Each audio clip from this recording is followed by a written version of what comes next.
കോളേജൊക്കെ വിട്ട് വിശന്ന് വലഞ്ഞ് കരിഞ്ഞ് കരഞ്ഞ് നിലവിളിക്കുന്നതിന്റെ വയറിനെ ആശ്വസിപ്പിക്കാൻ വേണ്ടി ഫ്രിഡ്ജൊന്ന് തുറന്ന് നോക്കിയപ്പോൾ ദേ കിടക്കണു ഒന്നായിട്ട് മസാലയൊക്കെ പുരട്ടി വെച്ച ചിക്കൻ. കാര്യമായിട്ട് എന്തോ ഉണ്ടാക്കാനുള്ള പുറപ്പാടിലാണ് ഇപ്പച്ചി മെച്ചി എന്നുള്ളത് എനിക്ക് മനസ്സിലായി.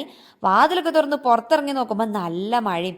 ഈ സമയത്ത് ചൂടോടെ എന്തെങ്കിലും തിന്നാൻ കിട്ടിയ ഷാട്ടപ്പടയെന്ന് അങ്ങോട്ട് തീർക്കും. ദേ ചേട്ടൻ മഴ കാരണം മുഖത്തു കൂടിയൊക്കെ താർപ്പായിട്ട് പോകണം, മോദ്യം കുത്തി വീഴാണ്ട് എന്നാ ഭാഗ്യം. പിന്നെ ഉള്ളിൽ ചെന്ന് നോക്കുമ്പോൾ ഇതെടുത്തിട്ട് അടുപ്പത്ത് വേവാനായിട്ട് വെച്ചിട്ടുണ്ട്. മറ്റേ അടുപ്പത്ത് ദേ ചട്ടിയും പാത്രമൊക്കെ എടുത്തിട്ട് ഒന്നായിട്ട് ഓയിലൊക്കെ വെച്ചിട്ടുണ്ട്. ഏതായാലും കുളി കഴിഞ്ഞ് വന്ന് നോക്കുമ്പോൾ നല്ല ചൂടുള്ള മന്തി ഇപ്പച്ചി ഇവിടെ റെഡിയാക്കിക്കണേ. എസ്പെഷ്യലി ഉപ്പാൻ്റെ മന്തി എനിക്ക് ഭയങ്കര ഇഷ്ടമാണ്. കാരണം എന്താ വെച്ചാൽ ഓവർ മസാലയോ ഓയിലോ ഒന്നും ഉണ്ടാവില്ല, കഴിച്ചാലും നമുക്ക് അങ്ങനെ മത്ത് പിടിക്കത്തില്ല. ദേ ഒരുത്തിന് മറ്റേ എന്താ പറയുക, ഇറച്ചിക്ക് കാവൽ നിൽക്കണ മാതിരി ഇങ്ങനെ നിൽക്കുകയാണ് അവിടെ. അങ്ങനെ ഉപ്പച്ചി ഇങ്ങനെ കുഴച്ച് റെഡിയാക്കുമ്പോൾ ഞാൻ വീട്ടിൽ കൈ കഴുകിയിട്ട് വരാം, നമുക്ക് പെട്ടെന്ന് തന്നെ കഴിക്കാമല്ലോ.